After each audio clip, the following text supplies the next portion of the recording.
Good evening, dear children. My name is Rebecca, and a special greetings to Joseph, Tristan, Emanuela, Christopher, and Anlia, and a warm welcome to anyone else who is joining us tonight. Today's story is God's Great Sign.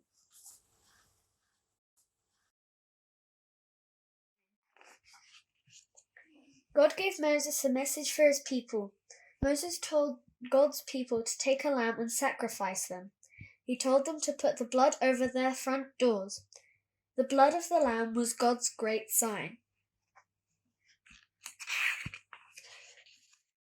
That night the Lord took the lives of the firstborn in homes that did not have God's great sign. Many Egyptians died that night. But the Lord did not take the lives of the firstborn in homes that had blood over their doors.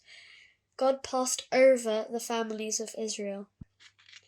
At last, Pharaoh stopped pretending to be God. He listened to God and told God's people, "Go." Can you see the grandpas, grandmas, and the men and women, the children and grandchildren, and the flocks and herds all going? God did keep his promise to Abraham. He did make him into a great nation. When God's people left Egypt, there were almost 1 million of them. Do you know what God did next? God gave his great nation his good word. Moses went up on a mountain top to meet with God. The mountain shook and lightning flashed.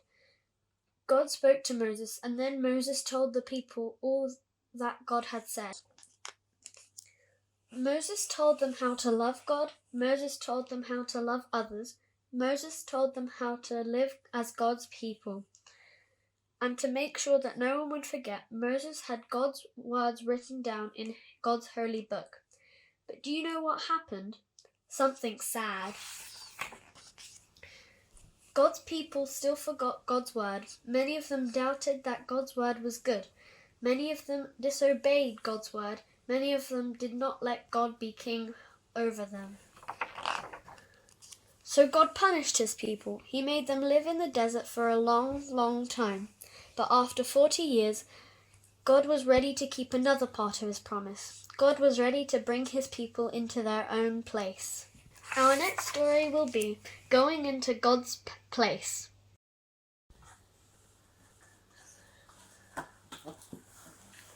Good night, dear children.